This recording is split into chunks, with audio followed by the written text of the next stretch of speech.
Hello students, this is Dr. V. S. K. Reddy and you are watching YouTube channel Concepts of Physics। इस video में chapter number 8 का जो भी exercise है उसमें question number 51 से लेके 55 तक हम सॉल्व करने वाले हैं।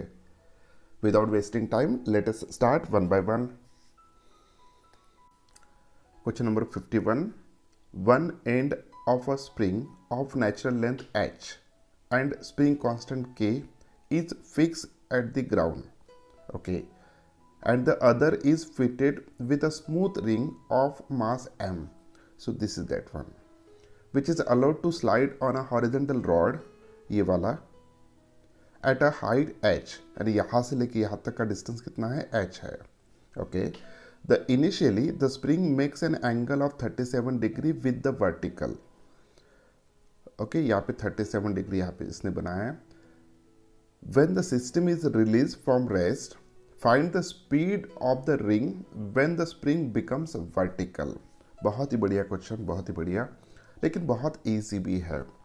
देखिए इनिशियली ये जो भी स्प्रिंग था ये वर्टिकल पोजीशन पे था और उस स्प्रिंग की हाइट कितना है, h है, उसका लेंथ कितना है, h है, और इन दोनों में डिस्टेंस जो भी है इस रॉड में और इस सरफेस में वो भी h है।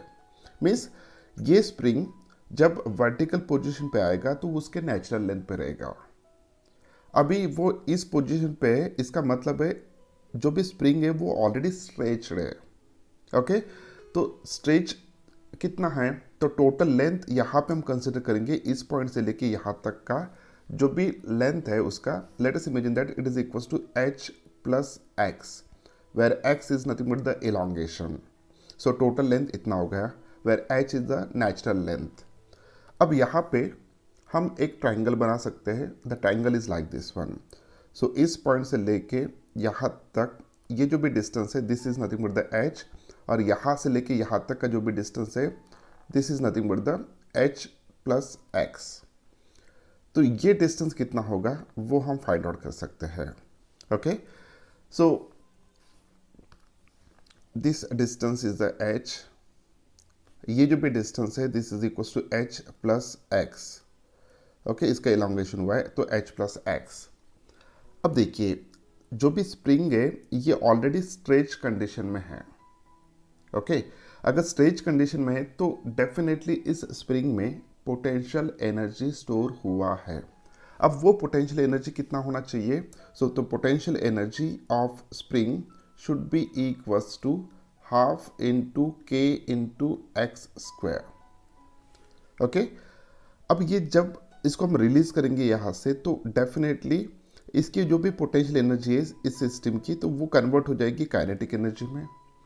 जब सिस्टम यहाँ पे आएगा तो पोटेंशियल एनर्जी की वैल्यू जीरो होगा। ये जो भी रिंग है जब यहाँ पे आएगा तो स्प्रिंग उसके नेचुरल लेंथ पे आएगा तो इसकी वजह से पोटेंशियल एनर्जी जीरो होगा। तो यहाँ पे काइनेटिक एनर्जी कितना है, हाफ के, सॉरी यहाँ पे पोटेंशियल एनर्जी कितना है, हाफ के एक्स स्क्वायर। जब ये रिंग यहाँ पे आएगा, ओके, तो उस वक्त वो ऑलरेडी मोशन में होगा क्योंकि उसको बार बार यहाँ पे पोटेंशियल एनर्जी की वजह से उसकी वेलोसिटी मिल रही थी, ओके। तो यहाँ पे जब आएगा तो उसकी काइनेटिक एनर्जी हो जाएगा half m into we square. So from this point, this is the extreme position, this is the mean position, potential energy get converted into the kinetic energy। तो ये वाला इक्वेशन हम यूज कर सकते हैं problem को सॉल्व करने के लिए। So potential energy is equals to kinetic energy. So we can write here half into m into we square is equals to half into k into x square. क्या x दिया है, नहीं दिया है, ओके। तो सबसे पहले हम x in terms of h find out कर लेते हैं, okay. So for that let us imagine this triangle. ये जो भी साइड है जिसका लेंथ है h और ये जो भी साइड है इसकी लेंथ है h plus x, okay.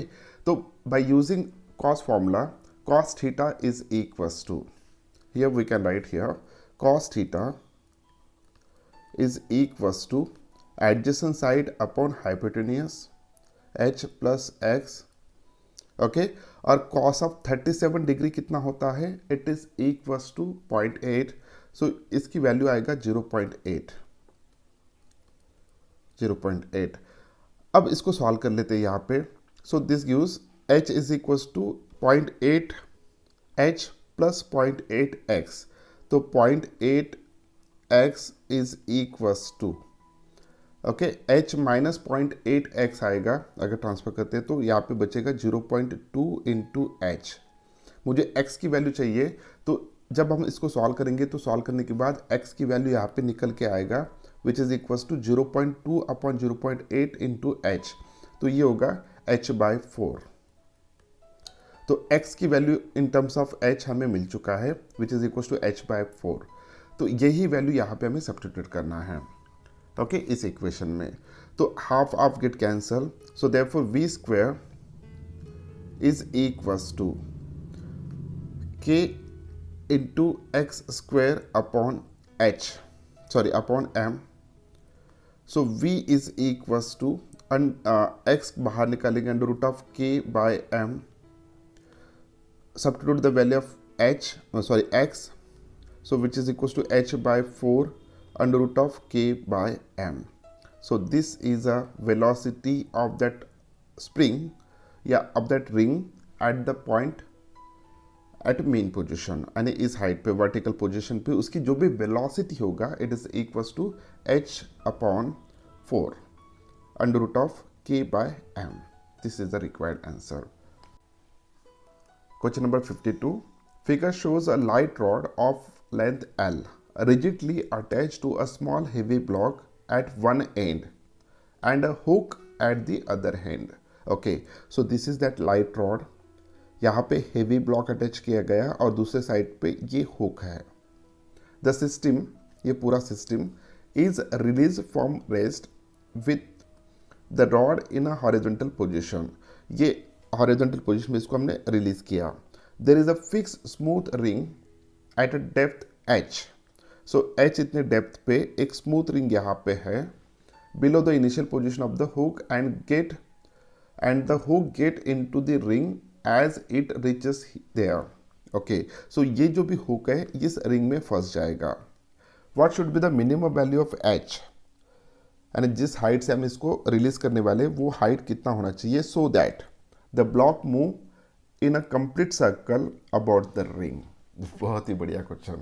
Okay, तो कंप्लीट सर्कल बनाने के लिए मिनिमम हाइट कितना होना चाहिए ये इन्होंने पूछा है। ओके, तो यहाँ पे जो भी अगर सिर्फ इसके बारे में बात करता हूँ तो ये सेंटर हो जाएगा।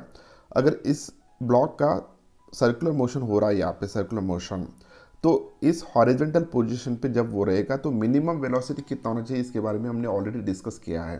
तो minimum velocity should be equals to, तो मिनिमम वेलोसिटी जो भी होगा कंप्लीट सर्कुलर मोशन होने के लिए it should be equals to under root of twice g into L, where L is a length of that pendulum या इस rod का length, g is the acceleration due to gravity. इतनी minimum velocity horizontal position पे होना चाहिए, चाहे वो इस साइड हो या इस साइड हो। ओके, क्योंकि दोनों साइड पे सेम वेलोसिटी रहेगा। जब हमने वर्टिकल सर्कुलर मोशन कंसिडर किया था उस वक्त ये टर्म हमने डिस्कस किया था। अब एक बार ये वेलोसिटी कंडीशन हमें मिल गया तो हम इजीली हाइट फाइंड आउट कर सकते हैं। कैसे, देखिए, सो यहाँ पे कंडीशन एक ये कि half into m into we square should be equals to mgh। Okay, so इतनी उसकी काइनेटिक एनर्जी मिलना चाहिए इस पोजीशन पे, इस ब्लॉक को, तो ही वो h इतनी काइनेटिक एनर्जी मिलने के लिए कितने हाइट से उसको रिलीज करना पड़ेगा, तो पोटेंशियल एनर्जी कितना होना चाहिए, तो इतनी होना चाहिए, इतने हाइट से हम उसको रिलीज कर सकते हैं। Okay, so this is the basic condition और कंप्लीट सर्कुलर मोशन होने के लिए ये कंडीशन है। तो v की वैल्यू इसमें सब्स्टिट्यूट कर देते हैं, तो half into M into v का स्क्वायर है तो यहाँ पे 2 into ji into L is equals to m into ji into h. M get cancel, this 2 get cancel, g get cancel, तो यहाँ पे निकल गया है l is equals to h, यानी उस लेंथ रॉड का जो भी लेंथ है उतने ही हाइट से अगर हम इसको रिलीज करते हैं यहाँ से तो ये कंप्लीट सर्कुलर मोशन करेगा। ओके, अगर इससे ज़्यादा है तो भी करेगा, लेकिन मिनिमम जो भी हाइट है it should be equals to L होना चाहिए। Next question, question number 53, the bob of a pendulum at rest is given a sharp hit to impart her horizontal velocity under root of 10 gl, where l is the length of the pendulum. Okay, find the tension in the string when a the string is horizontal, okay, b the bob is at its highest position, okay, highest point पे जब रहेगा वो, and c the string makes an angle of 60 degree with the upward vertical. बहुत ही बढ़िया question है। So let us try to solve this one. तो situation कैसा देखिए, सिचुएशन कुछ इस तरीके का है कि यहाँ पे एक पेंडुलम कंसिडर करेंगे इस पॉइंट पे, this is centre point, okay, ये सेंटर है और यहाँ पे एक पेंडुलम है और ये जो भी स्ट्रिंग है, late us imagine that string is like this one, okay. अब किसी ने तो यहां पे एक शार्प हिट इसको धक्का दिया, ओके, तो बहुत ही जोर से हिट किया, so that its horizontal velocity at this point, इस पॉइंट पे हॉरिजॉन्टल वेलोसिटी इस बॉब को कितना मिला है, under root of 10 GL।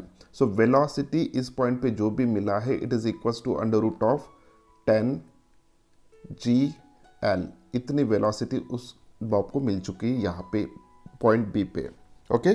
So let us imagine that this is the point A point पे इतनी वेलोसिटी उसको मिल चुकी है। इस पॉइंट को हम बी कंसिडर करेंगे, इस पॉइंट को हम सी कंसिडर करेंगे और एक पॉइंट और हमें लेना है जो कि डी पॉइंट है, बाद में डिस्कस करेंगे। सबसे पहले देखिए, अब find the tension in the string when the string is horizontal, यानी ये वाला स्ट्रिंग जब इस डायरेक्शन में आएगा, यानी पेंडुलम की पोजीशन ऐसे होगा लाइक दिस वन, ओके, तो उस वक्त ये जो भी बॉब है ये इस पोजीशन पर रहेगा, बी पॉइंट पे, हॉरिजॉन्टल पोजीशन इसको हम कहते हैं।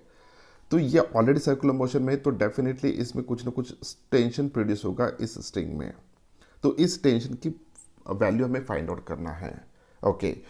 जब ये बॉब ए पॉइंट पे था उस वक्त पोटेंशियल एनर्जी की वैल्यू हम 0 कंसिडर करेंगे, ये बेस पॉइंट है, और जैसे जैसे ऊपर जाएगा तो पोटेंशियल एनर्जी की वैल्यू बढ़ते जाएगा।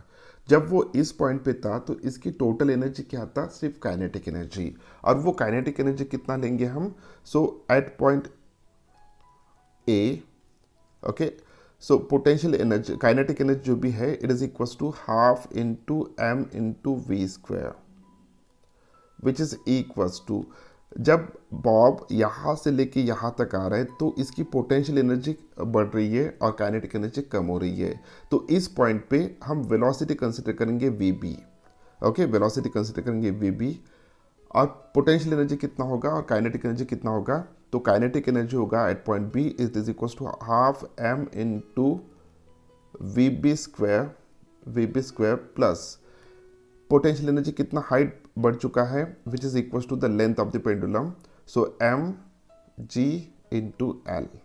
सो ये इक्वेशन आ गया, this is the total energy at point A, this is the total energy at point B, okay. So तीनों में से m कैंसिल हो जाएगा, so this is equals to v square is equals to V B square plus twice GL. Okay, we have to find out VB. So therefore, V का value कितना है, under root of 10 GL। तो यहाँ पे instant of this one I can just substitute here, so इसका square root अगर करता हूँ तो यहाँ पे ये कितना आएगा, this is equals to square करता हूँ तो 10 GL, ओके। सो VB की वैल्यू कितना आना चाहिए, तो VB square is equals to 10 GL minus 2 GL यानी 8 GL, तो VB की वैल्यू निकल के आएगा यहाँ पे under root of 8 GL, okay. So this is a answer of the first one, A का आंसर हमें मिल चुका है। सॉरी, ये तो वेलोसिटी फाइंड आउट किया है इस पॉइंट पे। अब हमें यहाँ पे पूछा क्या गया है, टेंशन, ओके तो टेंशन तो इजीली फाइंड आउट कर सकते हैं। सर्कुलर मोशन हो रहा है तो डेफिनेटली वहाँ पे सेंट्रीपिटल फोर्स एक्ट होगा, और सेंट्रीपिटल फोर्स इस पॉइंट पे कौन प्रोवाइड करेगा? तो answer is that only tension. So therefore tension is equals to M V B square upon L. Okay उसका रेडियस कितना होगा? एल होगा। So just substitute this value which is equals to M into 8 GL upon L. So answer आएगा it is equals to 8 mg। So this is a tension at this point B. Okay तो circular motion हो रहा है तो यहाँ पे सिर्फ tension ही सेंट्रीपिटल फोर्स प्रोवाइड कर रहा है, तो tension is equals to M V square by R वाला जो भी फॉर्मूला है हमने वो यहाँ पे यूज किया है। ओके अब इसी तरह हम सी पॉइंट पे फाइंड आउट करते हैं। तो सी पॉइंट पे कितना होगा देखते हैं।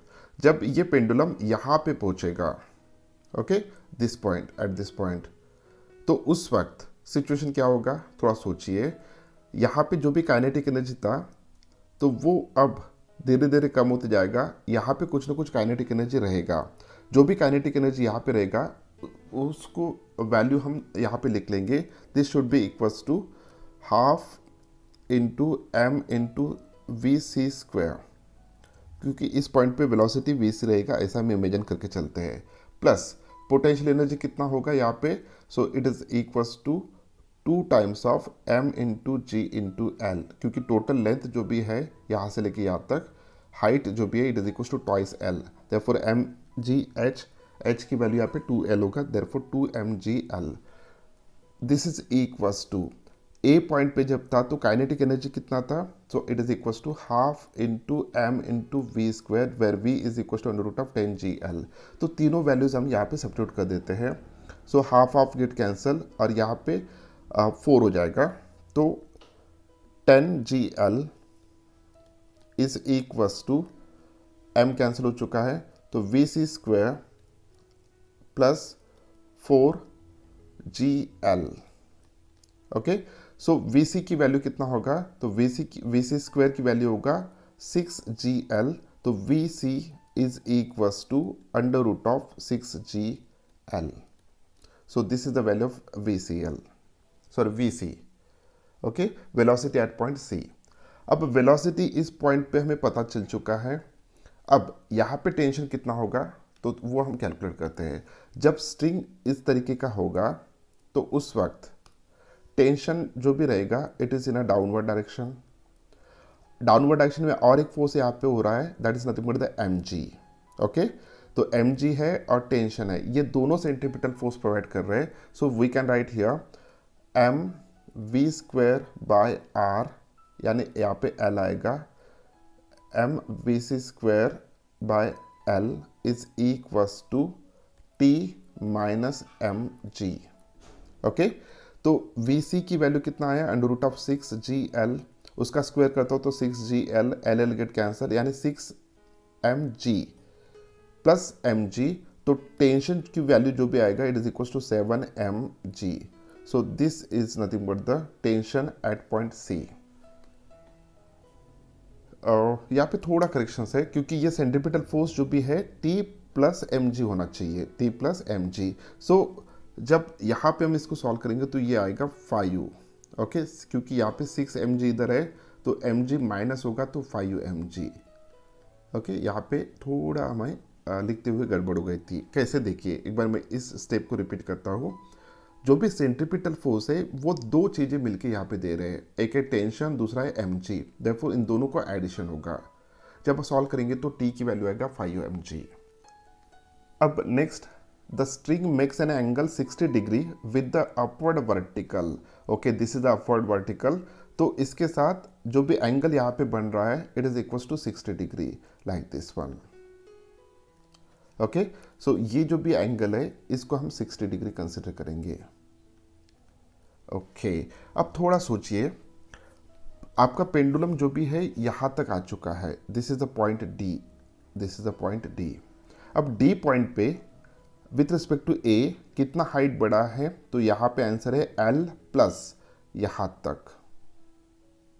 ओके दिस हाइट, सो ये हाइट कितना होगा? इट इज इक्वल्स टू, ये हम इजीली फाइंड आउट कर सकते हैं। It is equal to L cos theta, क्योंकि ये 60 डिग्री है तो इसका कॉस कंपोनेंट आएगा, तो this is equal to L cos theta, L cos 60 degree. तो इस पॉइंट पे वेलोसिटी अगर हम वी डी कंसिडर कर रहे हैं तो वी डी, तो यहाँ पे काइनेटिक एनर्जी का इक्वेशन क्या आएगा वो हम यहाँ पे लिख लेते हैं। So this is equals to half M V square, this is the kinetic energy at point A is equals to half M into V D square plus क्या आना चाहिए, तो potential energy M G L यहाँ से लेके यहाँ तक plus L cos theta, plus L cos theta. Okay, so जब हम इसको सॉल्व करेंगे, अब कॉस थीटा की वैल्यू कितना आ रहा है, cos of 60 is equal to 1/2, तो ये कितना हो जाएगा एल प्लस l/2, तो यहाँ पे 3l/2 होगा। ओके, तो सभी वैल्यू सब्स्टिट्यूट कर देते हैं। यहाँ पे देखिए हाफ ऑफ यहाँ पे 2 कर देंगे तो m तो कैंसिल हो रहा है, तो v की वैल्यू कितना है 10 GL is equals to V D square plus यहाँ पे 3/2 L आया था, सो 3/2 GL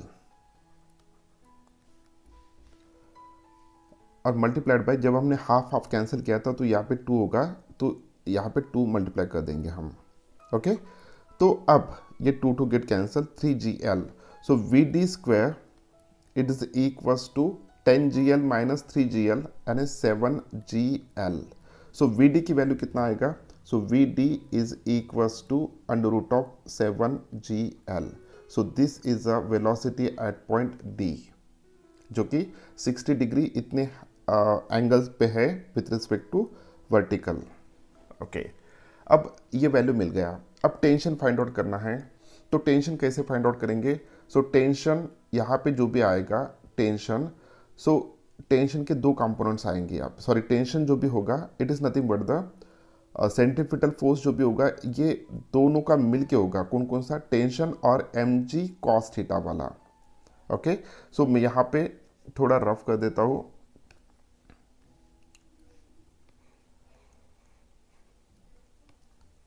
डी पॉइंट के लिए, ओके, डी पॉइंट के लिए, सो जो भी M V D square by L, this is the centripetal force which is given by T plus इस mg का जो भी कंपोनेंट आएगा इधर, यहाँ पे एंगल कितना बन रहा है, यहाँ पे 60 डिग्री एंगल बनेगा क्योंकि ये एंगल 60 डिग्री है, तो इसका mg cos थीटा। Okay, so therefore T is equals to, tension is equals to, Vd की वैल्यू कितना है 7GL है, √7GL, तो यहाँ पे L गेट कैंसिल, तो 7mg ये वैल्यू आएगा plus mg cos of 60 degree, cos of 60 is equal to 1/2, तो यहाँ पे mg/2। ओके, सो टेंशन की वैल्यू कितना आएगा, so this is equals to, अगर इसको सॉल्व कर लेते हैं 15 mg/2, so this is a required answer. Okay, एक मिनट, फिर भी यहाँ पे थोड़ा गलती हो गई, T is equals to 7mg minus होना चाहिए, यहाँ पे इट शुड बी माइनस। अगर यहाँ पे माइनस करते हैं तो ये जो भी आएगा this is equals to 13 mg/2, इतना आंसर आना चाहिए, 13 mg/2 यानी T इज इक्वल्स टू 6.5 mg। Okay, this is the required answer. Question number 54.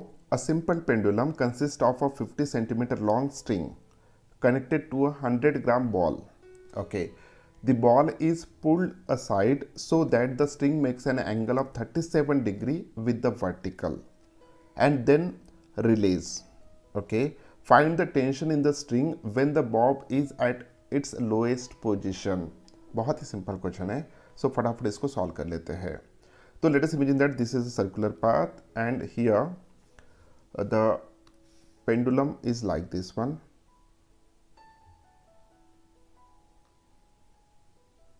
This is the string and this one is a Bob.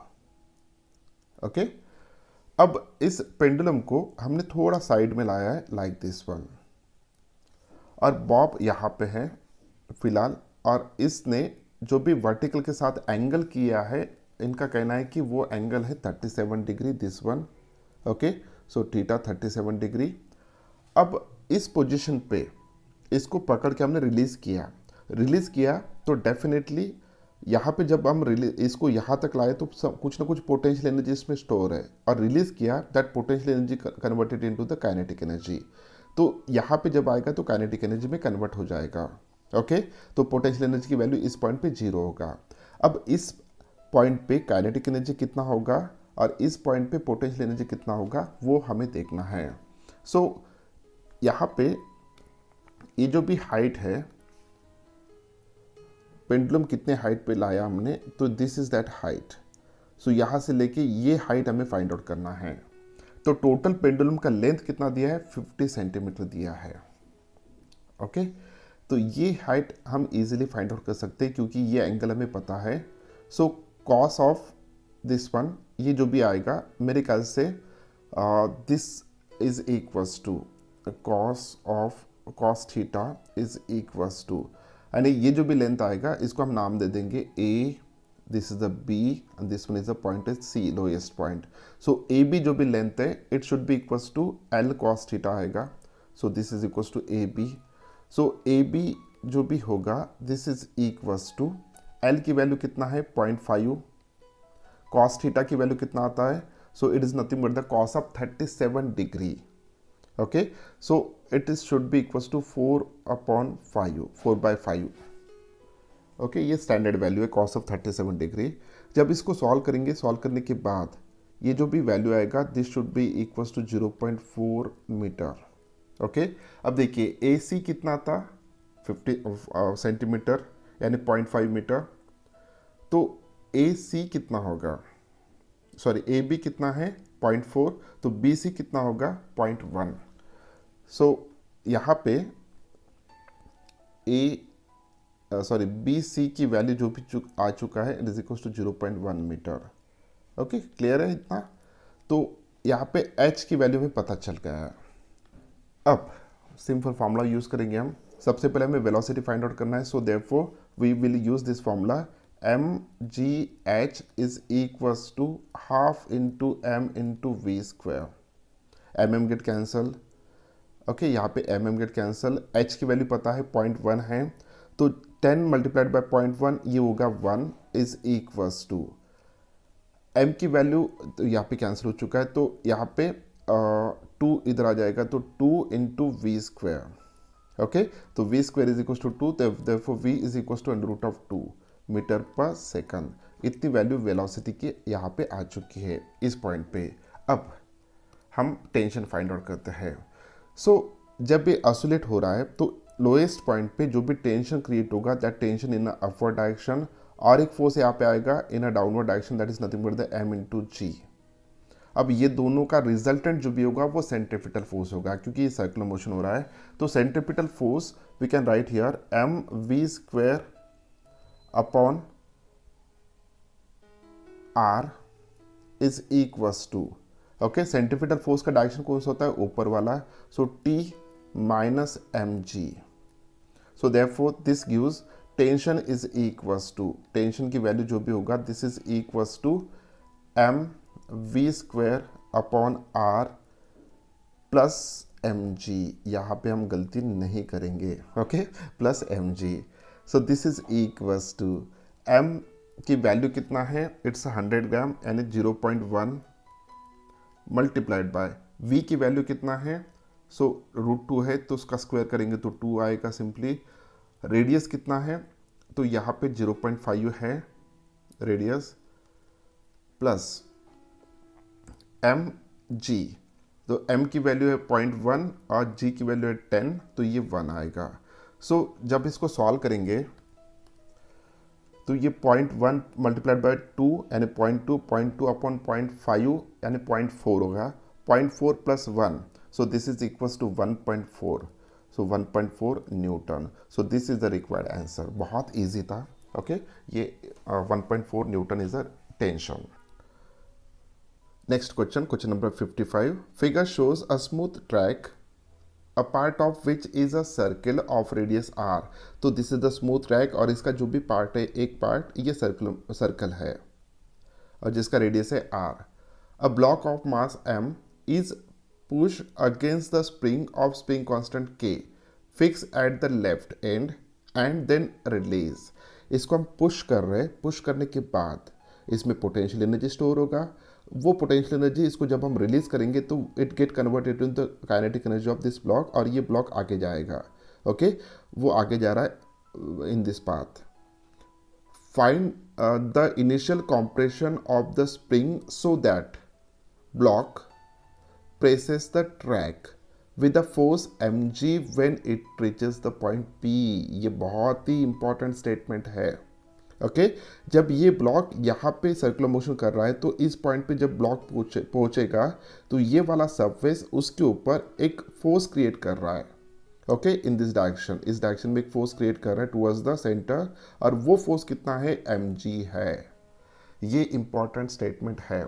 अब इसी के बेसिस पे हम यहाँ पे कह सकते हैं कि जब वो ब्लॉक यहाँ पे इस पाथ पे सर्कुलर मोशन कर रहा है तो इस पॉइंट पे ये वाला जो भी सरफेस है इसके ऊपर एक फोर्स क्रिएट कर रहा है, that is a mg. This is nothing but the centripetal force. तो सेंट्रिपिटल फोर्स जो भी होता है it is a mv² by r is equals to इस पॉइंट पे mg मिल रहा है. This is at a point P. Okay, so mm get cancelled, therefore v square is equals to gr. तो therefore v is equals to under root of gr. ये एक value यहाँ पे निकल के आया.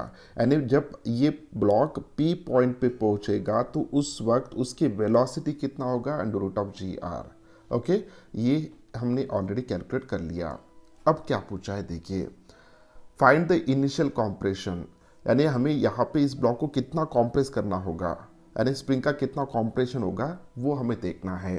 तो मान के चलिए कि स्प्रिंग का कॉम्प्रेशन x इतना हो रहा है. ओके तो x अगर इतना हो रहा है तो यहाँ पे इस स्प्रिंग में पोटेंशियल एनर्जी कितना स्टोर होगा, half into k into x square.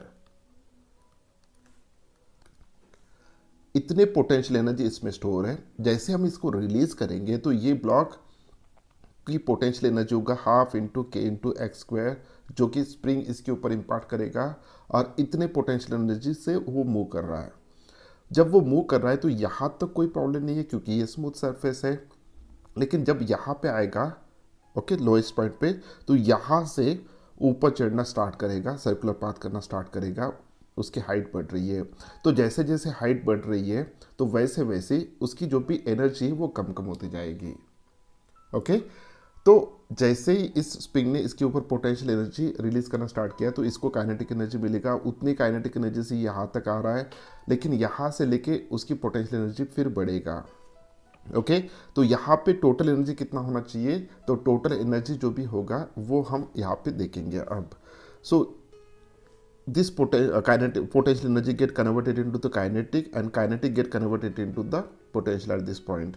So इस पॉइंट को यानी जब ये कॉम्प्लेक्स स्टेट पे इस पॉइंट को हम A कंसिडर करेंगे और ये पॉइंट B, तो total energy at A it should be equals to total energy at point P. अब A पॉइंट पे एनर्जी कितना है, half k into x square. Okay P point पे एनर्जी कितना है, देखिए पोटेंशियल एनर्जी यहाँ पे बढ़ चुका है, that is nothing but the mg कितने हाइट से बढ़ा है r प्लस. अब यहाँ पे कुछ ना कुछ काइनेटिक एनर्जी भी है तो that kinetic energy is equals to half m into we square. So v square, तो v की वैल्यू इस P पॉइंट पे हम ऑलरेडी कैलकुलेट कर चुके हैं, it is under root of gr. Okay तो वो हम सब्स्टिट्यूट कर देंगे. अगर हाफ हम कैंसिल कर देते तो यहाँ पे के X square is equals to twice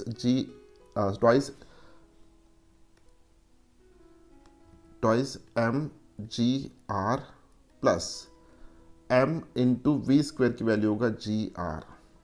okay so M G R plus twice M G R यानी 3 mgr होगा. So this is equals to kx square is equals to this one. So therefore x square is equals to 3mgr upon k. तो x की value निकल के आएगा, this is equals to under root of 3mgr upon k. So this is a required answer. Okay तो ये था इस video का आखिरी क्वेश्चन। उम्मीद करता हूँ कि वीडियो आपको अच्छा लगा। अगर वीडियो अच्छा लगा तो इस वीडियो को लाइक कीजिए, अपने दोस्तों के साथ शेयर कीजिए और इस चैनल को सब्सक्राइब कीजिए। मिलते हैं नेक्स्ट वीडियो में क्वेश्चन नंबर 56 से लेके 60 तक। तब तक के लिए बाय बाय।